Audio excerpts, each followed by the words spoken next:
Bonsoir. Bien, alors ce soir, j'avais envie de vous parler de multidimensionnalité.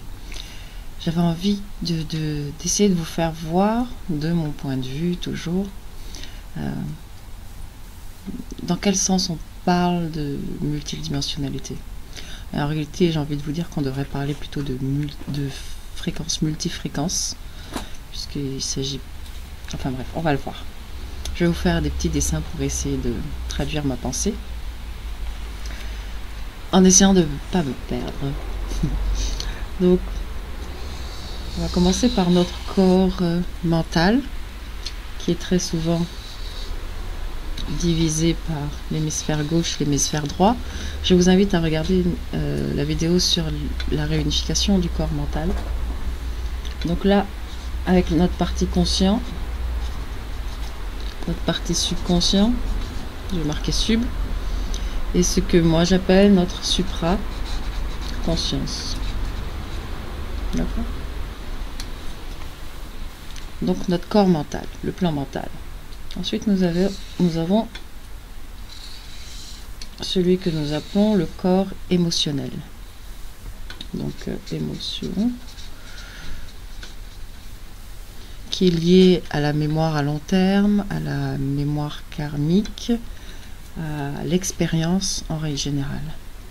Et c'est ce corps-là que personnellement je considère comme l'âme. Donc encore une fois, ne vous attachez pas aux mots, ne vous attachez vraiment pas aux mots, surtout autour du concept de l'âme, parce que voilà, essayez de voir ce qu'il y a derrière la forme, essayez de voir ce qu'il y a derrière les mots. Et notre corps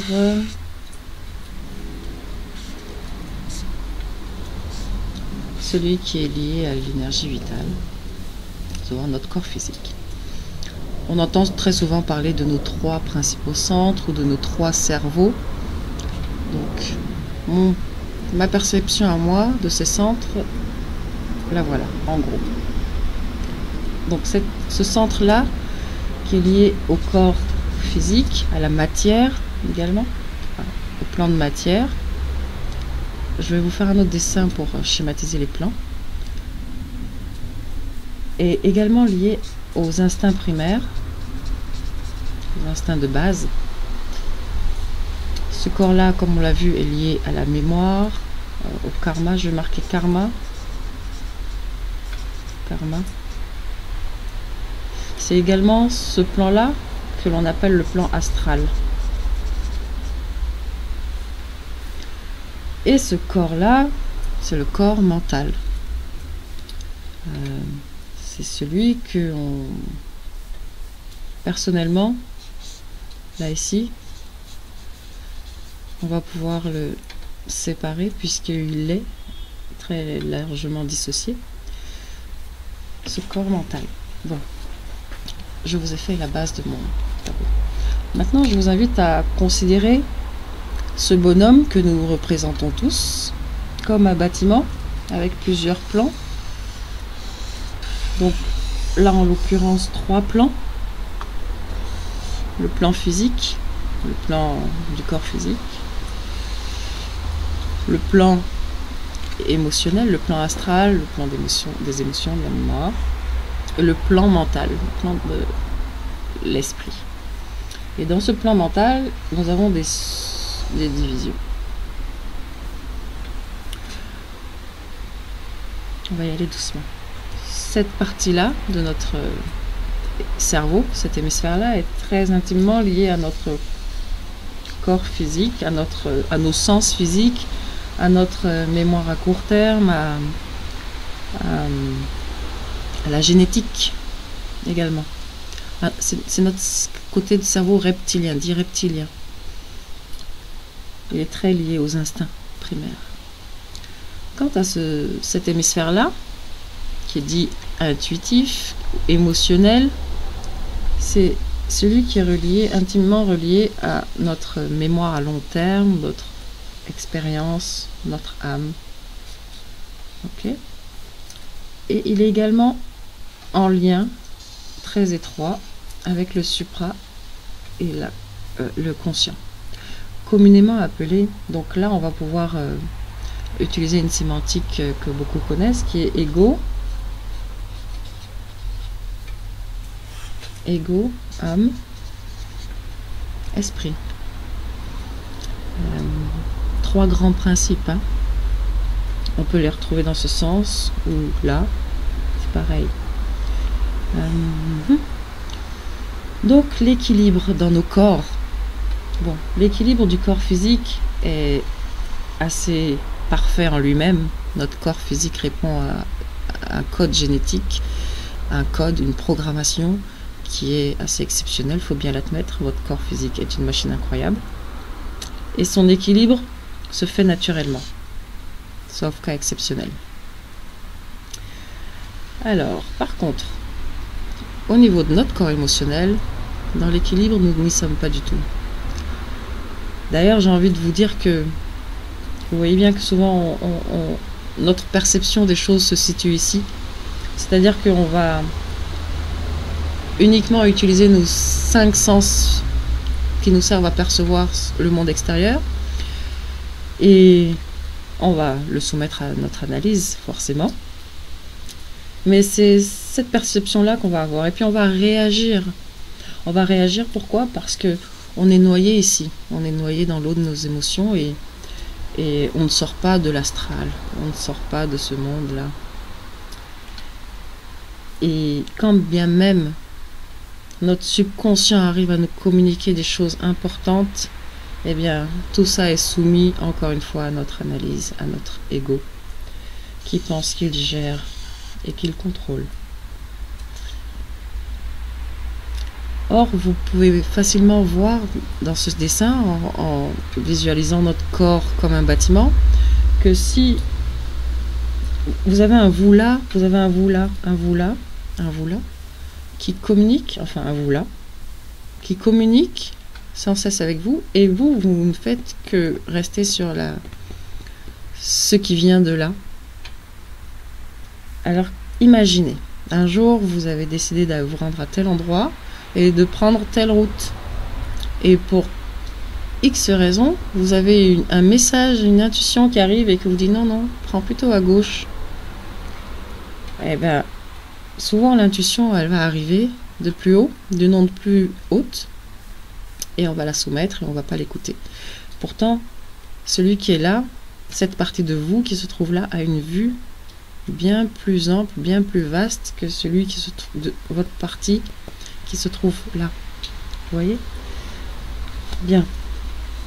Ceci étant dit, il faut comprendre une chose importante aussi.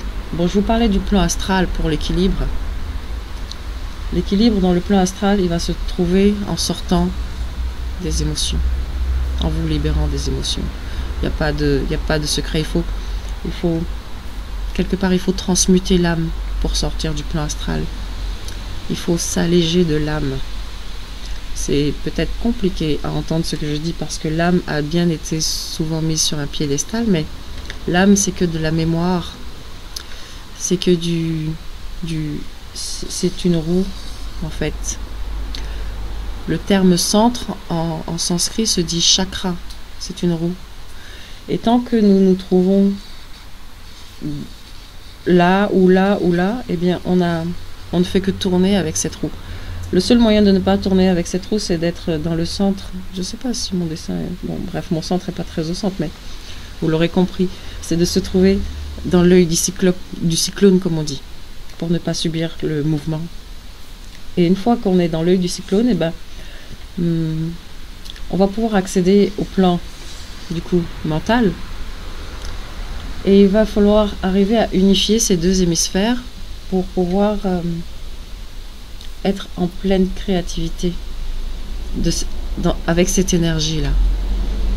Tant que, même une fois qu'on est affranchi de ce plan astral, si on reste dans une sorte de dualité, eh bien, on n'a pas réellement accès à cette partie-là de nous, qui est la partie la plus élevée en fréquence, la plus haute, vibratoirement parlant. Il faut comprendre que tous ces plans abrite des êtres. Donc notre plan physique abrite des êtres, toutes sortes d'êtres, on le voit. Le plan astral également habite toutes sortes d'êtres. Et ces êtres, on va les retrouver dans le monde imaginaire, ce monde qui nous vient de notre hémisphère droit. Donc là, dans ce plan, il y a des êtres, et ces êtres sont intéressés par le fait qu'on reste là avec eux dans ce plan. Il y a des êtres, la polarité existe également, donc il y a des êtres dits négatifs, et il y a des êtres dits positifs, ou des êtres dits sombres et des êtres dits lumineux. Et il faut comprendre que le plan mental connaît également la dualité. Vous le voyez, hein? Le plan mental connaît la dualité. Il y a des êtres dans le plan mental qui agissent aussi selon leur propre intérêt. Par exemple, vous voyez, quand vous avez une pensée très négative qui arrive, eh bien, peut-être que cette pensée très négative ne vient pas forcément de vous. Bref, je voulais dire une autre chose aussi qui me semblait importante, mais sûrement qu'elle ne l'était pas assez. Bon, voilà. Il s'agit de trouver l'équilibre pour pouvoir permettre à cette onde vibratoire d'accéder à nous. Voilà. Voilà. Je vais vous faire un autre dessin que j'avais envie de vous faire pour schématiser les différents plans du coup vibratoires. Alors, vous voyez, quand on jette un caillou dans l'eau, vous avez des ondes qui se propagent comme ça autour. Donc on va pouvoir imaginer notre source, la source de toute chose, comme une onde principale qui va émaner des rayons autour. Donc je ne vais faire que une partie de cette onde. Donc on voit l'onde principale avec ses émanations comme ça.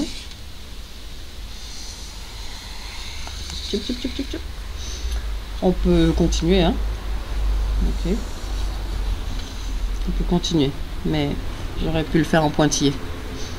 Parce que nous, pour le moment, le plan qui nous intéresse va être le plan de la 3e dimension, celui dans lequel nous nous trouvons.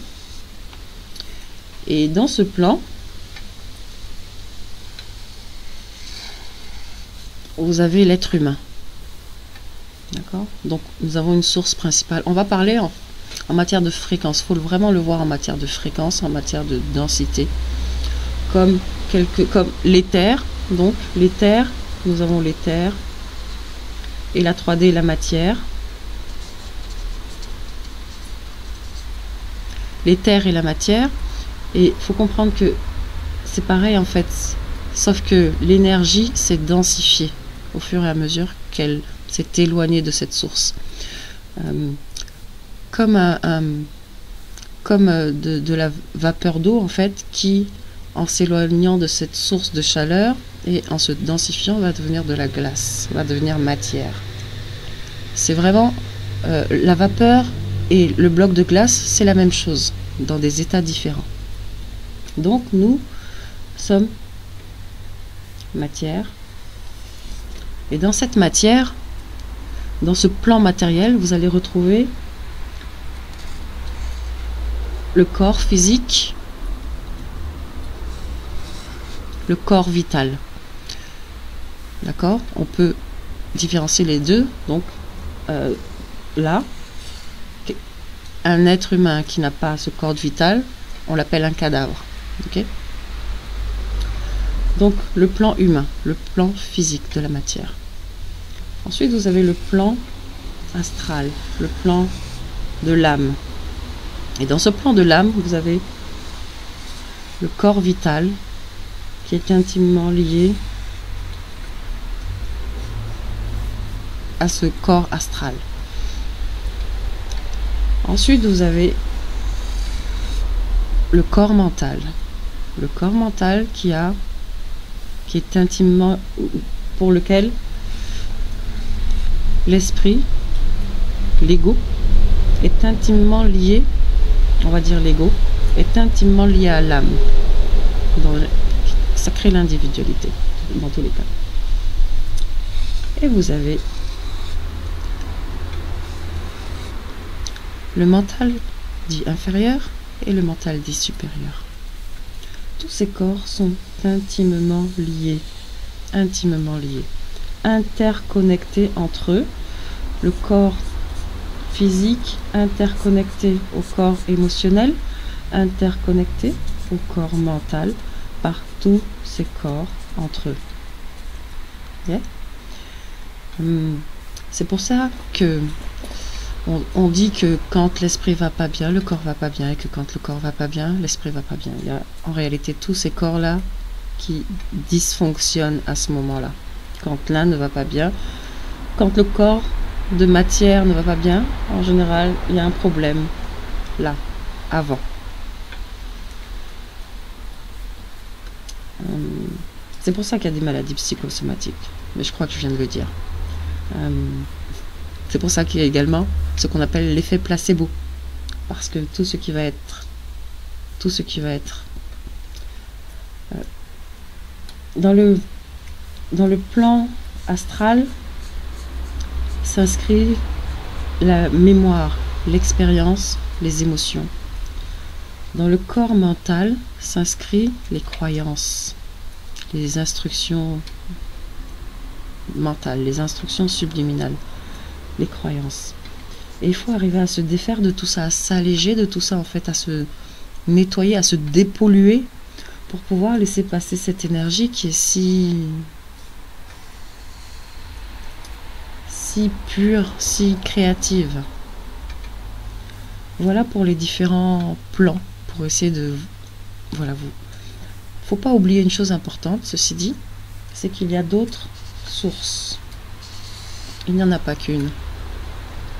Faut pas vouloir penser qu'il n'y en a qu'une. Il y a des êtres qui sont complètement déconnectés de cette source-là, qui sont reliés, rattachés à d'autres sources. Voilà. Encore une fois, ne croyez pas tout ce que je vous dis sur parole.